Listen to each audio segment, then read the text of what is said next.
সেনাবাহিনীর গৌরবময় ভূমিকার প্রশংসা করলেন প্রধানমন্ত্রী।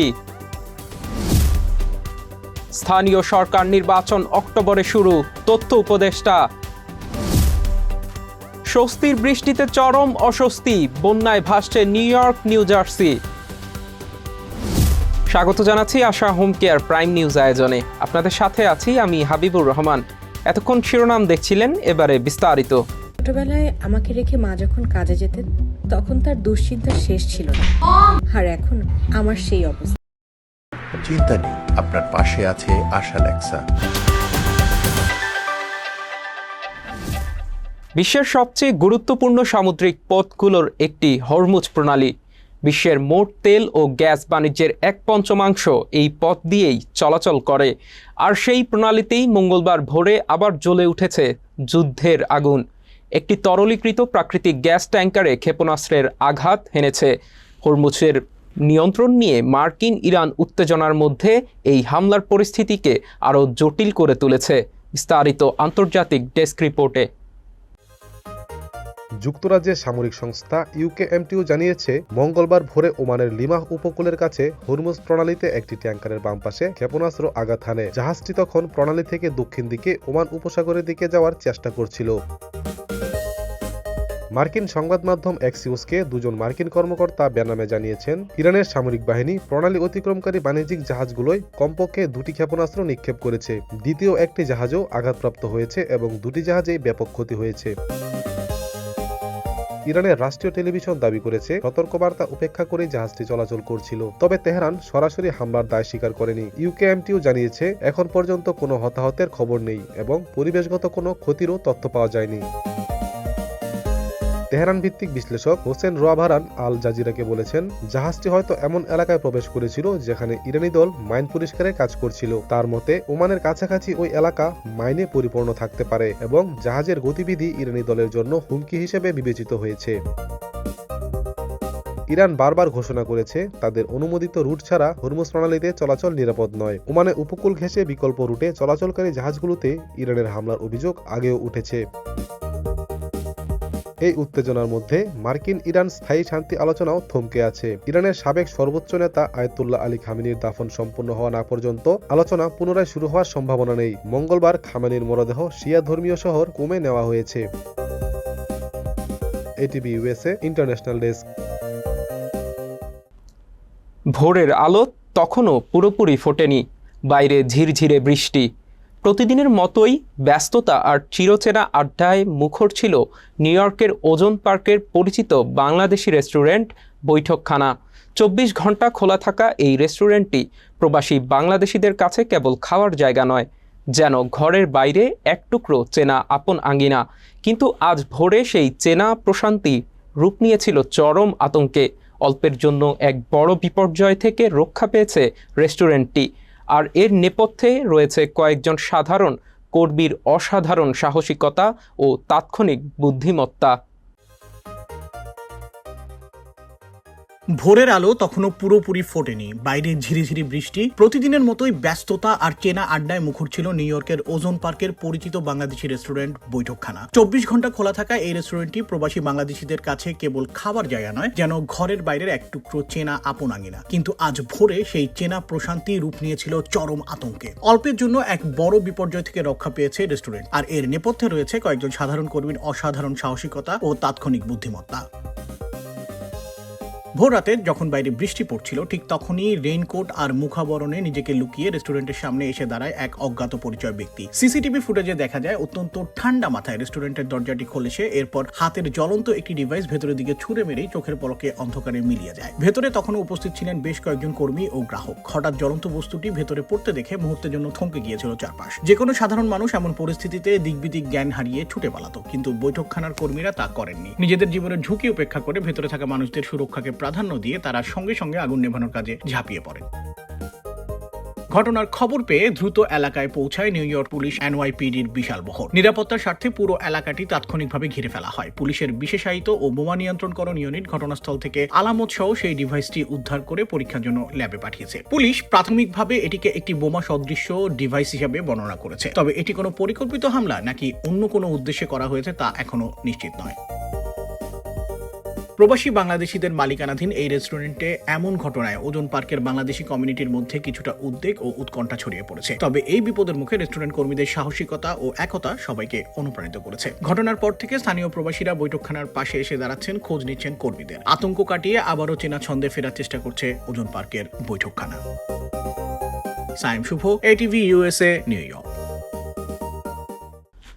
জাতিসংঘের সদর দপ্তরে অনুষ্ঠিতব্য পঞ্চম United Nations chiefs of police summit বা ইউএন কপস সম্মেলনে অংশ নিতে যুক্তরাষ্ট্রের নিউ ইয়র্কে পৌঁছেছেন স্বরাষ্ট্রমন্ত্রী সালাউদ্দিন আহমদ। আগামী 7 ও 8 জুলাই দুদিন ব্যাপী এই সম্মেলন অনুষ্ঠিত হতে যাচ্ছে। সম্মেলনে 5 সদস্যের বাংলাদেশ প্রতিনিধি দলের নেতৃত্ব দিচ্ছেন স্বরাষ্ট্রমন্ত্রী। প্রতিনিধি দলে স্বরাষ্ট্রমন্ত্রীর সাথে রয়েছেন পুলিশের মহাপরিদর্শক বা আইজিপি মোহাম্মদ আলী হোসেন ফকির। যুক্তরাজ্যের সামরিক সংস্থা ইউকেএমটিও জানিয়েছে, মঙ্গলবার ভোরে ওমানের লিমাহ উপকূলের কাছে হরমুজ প্রণালীতে একটি ট্যাঙ্কারের বাম পাশে ক্ষেপণাস্ত্র আঘাত হানে। জাহাজটি তখন প্রণালী থেকে দক্ষিণ দিকে ওমান উপসাগরের দিকে যাওয়ার চেষ্টা করছিল। মার্কিন সংবাদ মাধ্যম এক্সিওসকে 2জন মার্কিন কর্মকর্তা বেনামে জানিয়েছেন, ইরানের সামরিক বাহিনী প্রণালী অতিক্রমকারী বাণিজ্যিক জাহাজগুলোয় কমপক্ষে 2টি ক্ষেপণাস্ত্র নিক্ষেপ করেছে। দ্বিতীয় একটি জাহাজও আঘাতপ্রাপ্ত হয়েছে এবং 2টি জাহাজেই ব্যাপক ক্ষতি হয়েছে। ইরানের রাষ্ট্রীয় টেলিভিশন দাবি করেছে, সতর্কবার্তা উপেক্ষা করেই জাহাজটি চলাচল করছিল। তবে তেহরান সরাসরি হামলার দায় স্বীকার করেনি। ইউকেএমটিও জানিয়েছে, এখন পর্যন্ত কোনো হতাহতের খবর নেই এবং পরিবেশগত কোনো ক্ষতিরও তথ্য পাওয়া যায়নি। তেহরান ভিত্তিক বিশ্লেষক হোসেন রোয়াভারান আল জাজিরাকে বলেছেন, জাহাজটি হয়তো এমন এলাকায় প্রবেশ করেছিল যেখানে ইরানি দল মাইন পরিষ্কারের কাজ করছিল। তার মতে, ওমানের কাছাকাছি ওই এলাকা মাইনে পরিপূর্ণ থাকতে পারে এবং জাহাজের গতিবিধি ইরানি দলের জন্য হুমকি হিসেবে বিবেচিত হয়েছে। ইরান বারবার ঘোষণা করেছে, তাদের অনুমোদিত রুট ছাড়া হরমুজ প্রণালীতে চলাচল নিরাপদ নয়। ওমানের উপকূল ঘেঁষে বিকল্প রুটে চলাচলকারী জাহাজগুলোতে ইরানের হামলার অভিযোগ আগেও উঠেছে। এই উত্তেজনার মধ্যে মার্কিন ইরান স্থায়ী শান্তি আলোচনাও থমকে আছে। ইরানের সাবেক সর্বোচ্চ নেতা আয়াতুল্লাহ আলী খামেনির দাফন সম্পন্ন হওয়া না পর্যন্ত আলোচনা পুনরায় শুরু হওয়ার সম্ভাবনা নেই। মঙ্গলবার খামেনির মরদেহ শিয়া ধর্মীয় শহর কুমে নেওয়া হয়েছে। ATV USA international desk. টানা তাপদাহের পর নিউ ইয়র্ক ও নিউ জার্সিতে স্বস্তির বৃষ্টি নামলেও তা এখন রূপ নিয়েছে ভয়াবহ বন্যায়। ঘন্টায় প্রায় 3 ইঞ্চি বেগে নামা বৃষ্টিতে নিউ জার্সির একটি শপিং মলের ছাদ ধসে পড়েছে এবং বিভিন্ন এলাকায় আটকে পড়েছে গাড়ি। বন্যার ঝুঁকিতে রয়েছে নিউ ইয়র্কের পাতাল রেল বা সাবওয়ে ব্যবস্থা। পরিস্থিতি বিবেচনায় মেয়র জোহরান মামদানি নগরবাসীকে অপ্রয়োজনে বাইরে বের না হতে অনুরোধ জানিয়েছেন। এই দুর্যোগপূর্ণ আবহাওয়া সোমবার রাত পর্যন্ত চলতে পারে বলে জানিয়েছে আবহাওয়া অফিস।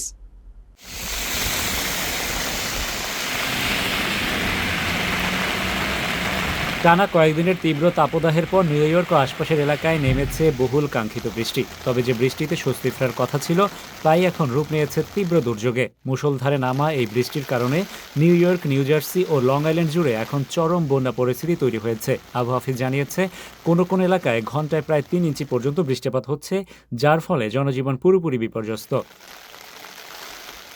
বৃষ্টির তীব্রতায় নিউ জার্সির ওশান টাউনশিপে অবস্থিত একটি বিজনেস হোলসেল ক্লাব শপিং মলের ছাদ ধসে পড়ার মতো ভয়াবহ ঘটনা ঘটেছে। প্রত্যক্ষদর্শীদের মতে, হঠাৎ করেই মলের চিপস আইলের ওপর ছাদের প্রায় 50 ফুট অংশ ধসে পড়ে। সৌভাগ্যবশত এই ঘটনায় এখনও কোনো হতাহতের খবর পাওয়া যায়নি। তবে ধসে পড়া ছাদ দিয়ে ভেতরে পানি ঢুকে প্রায় পুরো এলাকা প্লাবিত হয়ে গেছে।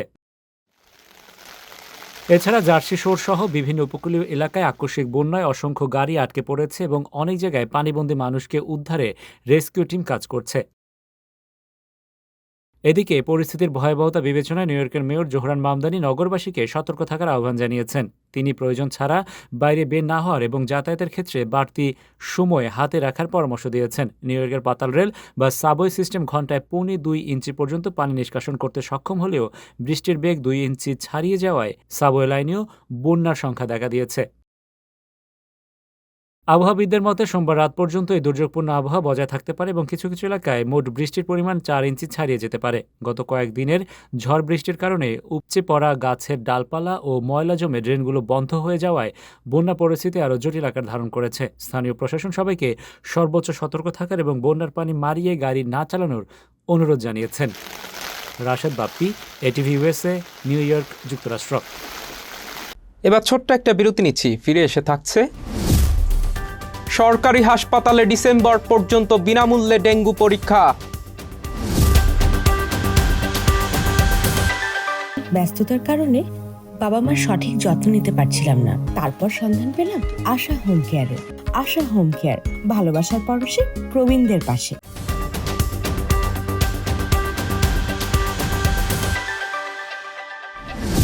স্বাগত আবারও আশা হোম কেয়ার প্রাইম নিউজ আয়োজনে। বাংলাদেশ সেনাবাহিনীর গ্রীষ্মকালীন মহড়া পরিদর্শন করেছেন প্রধানমন্ত্রী তারেক রহমান। দেশের ইতিহাসে এই প্রথম কোনো প্রধানমন্ত্রী সেনাবাহিনীর গ্রীষ্মকালীন প্রশিক্ষণ এলাকায় সশরীরে উপস্থিত হয়ে মাঠ পর্যায়ে সেনা সদস্যদের সঙ্গে দীর্ঘ সময় কাটালেন। এ সময় প্রধানমন্ত্রী তারেক রহমান বলেন, দেশের জনগণ বাংলাদেশ সেনাবাহিনীর উপর গভীর আস্থা রাখে। বিস্তারিত ডেস্ক রিপোর্টে। জাতীয় সংকট ও আইন শৃঙ্খলা রক্ষায় সেনাবাহিনীর গৌরবময় ভূমিকার প্রশংসা করে পেশাদার প্রশিক্ষণ, শৃঙ্খলা ও সর্বোচ্চ প্রস্তুতি বজায় রাখার উপর গুরুত্বারোপ করেছেন প্রধানমন্ত্রী তারেক রহমান। একই সঙ্গে বাংলাদেশ সেনাবাহিনীর উত্তরোত্তর সাফল্য কামনা করেন প্রধানমন্ত্রী। মঙ্গলবার সকাল 9:20 মানিকগঞ্জের সিংগাইর উপজেলায় বাংলাদেশ সেনাবাহিনীর 9 পদাতিক ডিভিশনের অধীনে 8 বীরের গ্রীষ্মকালীন প্রশিক্ষণ এলাকায় আকস্মিকভাবে উপস্থিত হন। এরপর পুরো মহড়া এলাকা পায়ে হেঁটে পরিদর্শন করেন প্রধানমন্ত্রী। মহড়া চলাকালে প্রধানমন্ত্রী তারেক রহমান ফার্ম বেসের বিভিন্ন অংশ ঘুরে দেখেন এবং দায়িত্বপ্রাপ্ত জেনারেল অফিসার, কমান্ডিং জিওসি ও ইউনিটের কমান্ডিং অফিসারদের সাথে প্রশিক্ষণ কার্যক্রম ও কৌশলগত প্রস্তুতি সম্পর্কে অবগত হন। দেশের ইতিহাসে এই প্রথম কোনো প্রধানমন্ত্রী সেনাবাহিনীর গ্রীষ্মকালীন প্রশিক্ষণ এলাকায় সশরীরে উপস্থিত হয়ে মাঠ পর্যায়ে সেনা সদস্যদের সঙ্গে দীর্ঘ সময় কাটান। প্রধানমন্ত্রী তারেক রহমান একজন কমান্ডারের মৌখিক অপারেশনাল নির্দেশনা মনোযোগ দিয়ে শুনেন, পাশাপাশি সেনা সদস্যদের পরিচালিত একটি মেড মহড়া প্রত্যক্ষ করেন। যুদ্ধক্ষেত্রে সেনা সদস্যদের অবস্থান গ্রহণ, রণকৌশল, সমরাস্ত্রের ব্যবহার এবং বাস্তবধর্মী প্রশিক্ষণের বিভিন্ন দিক পরিদর্শন করেন প্রধানমন্ত্রী। সেনা বাংকারে নেমে মহড়ায় অংশগ্রহণকারী অফিসার সেনা সদস্যদের সঙ্গে রণকৌশল নিয়ে মতবিনিময় করেন। গাছের পাতার আড়ালে ছদ্মবেশে অবস্থানরত সেনা সদস্যদের কাছে গিয়েও তাদের খোঁজখবর নেন এবং দায়িত্ব পালনে উৎসাহ প্রদান করেন প্রধানমন্ত্রী তারেক রহমান। এক পর্যায়ে প্রধানমন্ত্রী মহড়ায় অংশগ্রহণকারী সেনা সদস্যদের জন্য প্রস্তুত করা তাৎক্ষণিক রান্না করা খাবার গ্রহণ করেন এবং তাদের সঙ্গে চা পান করেন। মাঠ পর্যায়ে সেনা সদস্যদের সঙ্গে সরকার প্রধান দীর্ঘ সময় কাটানোয় উপস্থিত সেনা সদস্যরা উচ্ছ্বাস প্রকাশ করেন। ATV USA news desk. প্রধানমন্ত্রী তথ্য ও সম্প্রচার উপদেষ্টা ডাক্তার জাহিদুর রহমান বলেছেন, আগামী অক্টোবর থেকে স্থানীয় সরকার নির্বাচন শুরু হবে এবং আগামী বছরের অক্টোবরের মধ্যে এই নির্বাচন শেষ হবে। মঙ্গলবার সরকার বিভিন্ন কার্যক্রমের অগ্রগতি নিয়ে সচিবালয়ের সাপ্তাহিক ব্রিফিংয়ে তিনি একথা জানান। তথ্য উপদেষ্টা জানান, স্থানীয় সরকার নির্বাচন সামনে রেখে এরই মধ্যে রোডম্যাপ তৈরি করছে নির্বাচন কমিশন। জাহিদুর রহমান বলেন, জুলাই জাদুঘর আগামী 5 আগস্টের আগে উদ্বোধন করা হবে। এ সরকার জুলাইয়ের সরকার, কাজেই জুলাই গণ অভ্যুত্থান ও জুলাই যোদ্ধাদের নিয়ে কটূক্তি কোনোভাবেই কাম্য নয়। এ সময় অতিরিক্ত বিদ্যুৎ বিল নিয়ে তিনি বলেন, গত জুনে অতিরিক্ত বিদ্যুৎ বিল আসার ব্যাপারে জনগণের অভিযোগের বিষয়ে তদন্ত করে ব্যবস্থা নেওয়া হবে। খাদ্য মজুত প্রসঙ্গে তিনি বলেন, সরকারের লক্ষ্যমাত্রার চেয়ে বর্তমানে 9 লাখ মেট্রিক টন খাদ্য বেশি মজুত আছে। সরকারি হাসপাতালগুলোতে ডেঙ্গু রোগ নির্ণয়ে NS1 পরীক্ষা করা হচ্ছে বিনামূল্যে। 31 ডিসেম্বর পর্যন্ত এই সুবিধা চলবে বলে ঘোষণা দিয়েছে স্বাস্থ্য মন্ত্রণালয়। এ লক্ষ্যে প্রয়োজনীয় ব্যবস্থা নিতে স্বাস্থ্য অধিদপ্তরকে নির্দেশনা দেওয়া হয়েছে। এরই মধ্যে নির্দেশনাটি বাস্তবায়ন শুরু হয়েছে। রোববার থেকে সরকারি হাসপাতালে NS1 পরীক্ষা বিনামূল্যে করা হচ্ছে। স্বাস্থ্যসেবা বিভাগের সরকারি স্বাস্থ্য ব্যবস্থাপনা শাখা থেকে এ সংক্রান্ত একটি প্রজ্ঞাপন জারি করা হয়। এতে বলা হয়েছে, অর্থ মন্ত্রণালয়ের অর্থ বিভাগের সম্মতির পরিপ্রেক্ষিতে সরকারি হাসপাতালে ডেঙ্গু রোগ নির্ণয়ের জন্য NS1 পরীক্ষা চলতি বছরের 31 ডিসেম্বর পর্যন্ত বিনামূল্যে করার সিদ্ধান্ত বাস্তবায়নে প্রয়োজনীয় ব্যবস্থা নিতে হবে। প্রজ্ঞাপনে স্বাস্থ্য অধিদপ্তরের মহাপরিচালককে দ্রুত প্রয়োজনীয় কার্যক্রম গ্রহণের নির্দেশ দেওয়া হয়েছে। সংশ্লিষ্ট হাসপাতালগুলোতে বিনামূল্যে পরীক্ষার সুবিধা নিশ্চিত করতে প্রয়োজনীয় প্রশাসনিক ব্যবস্থা নেওয়ার কথাও উল্লেখ করা হয়েছে। বর্তমানে দেশের ডেঙ্গুর প্রকোপ বাড়তে থাকায় রোগ নির্ণয় সহজ ও দ্রুত করার লক্ষ্যে সরকার এই উদ্যোগ নিয়েছে। স্বাস্থ্য বিশেষজ্ঞরা বলছেন, জ্বরের শুরুতেই NS1 পরীক্ষা করা গেলে ডেঙ্গু শনাক্তে তা কার্যকর ভূমিকা রাখে। এর ফলে রোগীর চিকিৎসা দ্রুত শুরু করা সহজ হয়। ময়মনসিংহ, খুলনা, বরিশাল, চট্টগ্রাম ও সিলেট বিভাগের অধিকাংশ জায়গায় এবং রংপুর, রাজশাহী ও ঢাকা বিভাগের অনেক জায়গায় অস্থায়ীভাবে দমকা হাওয়া ও বিদ্যুৎ চমকানো সহ হালকা থেকে মাঝারি ধরনের ভারী বৃষ্টি বা বজ্রসহ বৃষ্টি হতে পারে।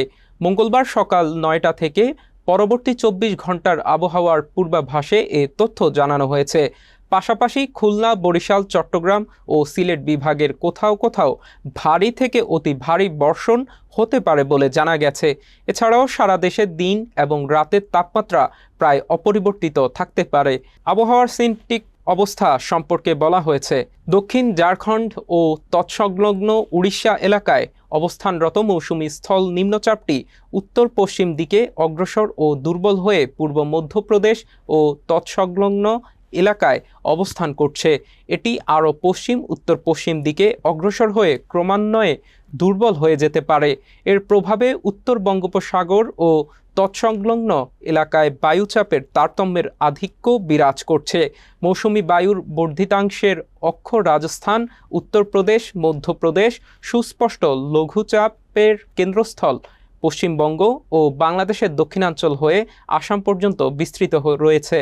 মৌসুমি বায়ু বাংলাদেশের উপর সক্রিয় এবং উত্তর বঙ্গোপসাগরে প্রবল অবস্থায় রয়েছে। প্রতি বছরের মতো এবারও বৈশ্বিক বাসযোগ্যতা সূচক প্রকাশ করেছে ইকোনমিস্ট ইন্টেলিজেন্স ইউনিট। বিশ্বের 173টি শহরের উপর পরিচালিত এই জরিপে টানা দ্বিতীয় বছরের মতো বিশ্বের সবচেয়ে কম বাসযোগ্য শহরগুলোর একটি হিসেবে স্থান পেয়েছে ঢাকা। গত বছরের মতো এবারও তালিকায় বাংলাদেশের রাজধানীর অবস্থান 171তম। মূলত বহুজাতিক প্রতিষ্ঠানের মানব সম্পদ বিভাগকে সহায়তা এবং প্রবাসী কর্মীদের সুযোগ সুবিধা নির্ধারণে এই সূচক প্রকাশ করে ইআইইউ। ইআইইউ শহরগুলোর বাসযোগ্যতা মূল্যায়নে 5টি সূচক বিবেচনায় নিয়েছে: স্থিতিশীলতা, স্বাস্থ্যসেবা, সংস্কৃতি ও পরিবেশ, শিক্ষা এবং অবকাঠামো। প্রতিবেদনে বলা হয়েছে, গত কয়েক বছর ধরেই বাসযোগ্যতার সূচকে ধারাবাহিকভাবে তলানির দিকে রয়েছে ঢাকা। আবারও ছোট্ট একটা বিরতি নিচ্ছি, ফিরে এসে থাকছে। মার্কিন প্রেসিডেন্টকে ব্যঙ্গ, বেলজিয়ামের স্ট্রাইকার লুকাকুর ট্রাম্প ড্যান্স ভাইরাল।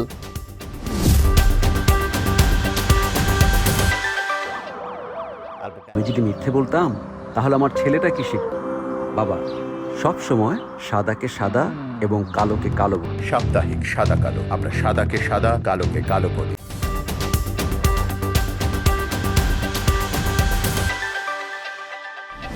ফিরে এলাম আশা হোম কেয়ার প্রাইম নিউজে। এবার খেলার খবর। যুক্তরাষ্ট্রের বিদায়ের পর বেলজিয়ামের তারকা স্ট্রাইকার রোমেলু লুকাকুর এক অভিনব উদযাপন ফুটবল ভক্তদের মাঝে ব্যাপক আলোড়ন সৃষ্টি করেছে। যুক্তরাষ্ট্রের বিপক্ষে বেলজিয়ামের হয়ে চতুর্থ গোলের পর লুকাকু মার্কিন প্রেসিডেন্ট ডোনাল্ড ট্রাম্পের স্বভাবসুলভ অঙ্গভঙ্গির ট্রাম্প ডান্স নকল করেন। তার এই উদযাপন ডোনাল্ড ট্রাম্প তথা মার্কিন দলকেই এক প্রকার ব্যঙ্গ করেছে, যা মুহূর্তের মধ্যেই সামাজিক যোগাযোগ মাধ্যমে ভাইরাল হয়ে যায়। এই ম্যাচের আগে মার্কিন স্ট্রাইকার ফোলারিন বালোগানের লাল কার্ডের নিষেধাজ্ঞা তুলে নেওয়া নিয়ে ব্যাপক বিতর্ক তৈরি হয়েছিল। ডোনাল্ড ট্রাম্প স্বয়ং ফিফা প্রধান জান্নি ইনফান্তিনোকে ফোন করে এই সিদ্ধান্তের পর্যালোচনার অনুরোধ জানান। এরপর ফিফা নাটকীয়ভাবে বালোগানের নিষেধাজ্ঞা স্থগিত করে তাকে বেলজিয়ামের বিরুদ্ধে খেলার অনুমতি দেয়। ফিফার এই পক্ষপাতমূলক সিদ্ধান্ত নিয়ে ফুটবল বিশ্বে তীব্র সমালোচনার ঝড় বয়ে যায়। শেষ করার আগে থাকছে বিনোদনের খবর। কন্যা সন্তানের মা হওয়ার পর থেকে রূপালী পর্দার আড়ালে চলে গিয়েছিলেন ঢালিউডের জনপ্রিয় নায়িকা শবনম বুবলী। রোজার ঈদে প্রেসার কুকার মুক্তি পেলেও প্রচারণায় দেখা যায়নি তাকে। তবে সেই দীর্ঘ নীরবতার ইতি ঘটতে চলেছে। আসছে সেপ্টেম্বরেই ক্যামেরার সামনে ফিরছেন বুবলী। হাতিয়ার ঢাকাইয়া দেবদাস। বিস্তারিত বিনোদন ডেস্কের রিপোর্টে। পরিচালক জাহিদ হোসেনের ঢাকাইয়া দেবদাস সিনেমার মাধ্যমে অভিনয়ে ফিরবেন শবনম বুবলী। চিকিৎসকের পরামর্শ অনুযায়ী শারীরিকভাবে সম্পূর্ণ প্রস্তুত হলেই সেপ্টেম্বরে শুটিং শুরু করবেন তিনি। এর আগে বুবলির অংশ বাদ দিয়ে অন্যান্য দৃশ্যের কাজ এগিয়ে নেওয়া হবে বলে জানিয়েছেন নির্মাতা। ছবিতে বুবলির বিপরীতে অভিনয় করছেন আদর আজাদ। এটি এই দুই জুটির চতুর্থ সিনেমা। 2022 সালে তালাশ দিয়ে জুটি হিসেবে পথ চলা শুরু করছিলেন তারা। এরপর লোকাল ও পিনিক সিনেমায়ও একসঙ্গে অভিনয় করেছেন। পুরান ঢাকার ভাষা, সংস্কৃতি ও জীবনযাপনের পটভূমিতে নির্মিত এই ছবিতে আদর আজাদকে দেখা যাবে একজন শিয়া মুসলিম যুবকের চরিত্রে, আর বুবলি অভিনয় করবেন একজন সুন্নি তরুণীর ভূমিকায়। এই ভিন্ন সম্প্রদায়ের এই প্রেমের গল্পে চরিত্রের বাস্তবতা ধরতে উভয়কেই পর্দায় উর্দু ভাষায় সংলাপ করতে হবে। পুরান ঢাকার ভাষা, সংস্কৃতি ও জীবনযাপনের পটভূমিতে নির্মিত এই ছবিতে কাসিদা, কাওয়ালি, নববর্ষের গান ও শিয়াদের সুখের গান সহ ওই অঞ্চলের বৈচিত্র্যময় সাংস্কৃতিক উপাদান তুলে ধরা হবে। মূল চরিত্র দুটি ছাড়াও ছবিতে অভিনয় করেছেন তারিক আনাম খান, শহীদুজ্জামান সেলিম, রাশেদ মামুন অপু। প্রযোজনায় রয়েছে এক্সেল ফিল্মস ও রেভুলেশন মুভিজ ইন্টারন্যাশনাল। পরিচালক জাহিদ হোসেনের বাবা নাসির হোসেন বিখ্যাত গবেষণা গ্রন্থ কিংবদন্তি ঢাকার লেখক। পুরান ঢাকার বাসিন্দা হওয়ায় গল্পে মিলবে এই অঞ্চলের খাঁটি ভাষা। নামে বাণিজ্যিক ছবির গন্ধ থাকলেও ঢাকাইয়া দেবদাস প্রথমত আন্তর্জাতিক চলচ্চিত্র উৎসবকে লক্ষ্য করে নির্মিত হচ্ছে। দেশের প্রেক্ষাগৃহে মুক্তি পাবে এরপর। এটিভি ইউএসএ, বিনোদন ডেস্ক। আশা হোম কেয়ার প্রাইম নিউজ শেষ করার আগে শিরোনামগুলো আরও একবার। সেনাবাহিনীর গৌরবময় ভূমিকার প্রশংসা করলেন প্রধানমন্ত্রী। স্থানীয় সরকার নির্বাচন অক্টোবরে শুরু, তথ্য উপদেষ্টা। স্বস্তির বৃষ্টিতে চরম অস্বস্তি, বন্যায় ভাসছে নিউ ইয়র্ক, নিউ জার্সি। এতক্ষণ আশা হোম কেয়ার প্রাইম নিউজ আয়োজনে আমাদের সাথে থাকার জন্য ধন্যবাদ। এটিভি ইউএসএ দেখতে ডাউনলোড করুন অ্যাপ, চোখ রাখুন এটিভি ইউএসএ ফেসবুক পেজ ও ইউটিউব চ্যানেলে। থাকুন এটিভি ইউএসএর সাথে, থাকুন সংবাদে, সংস্কৃতিতে বিশ্বজুড়ে বাঙালিয়ানায়।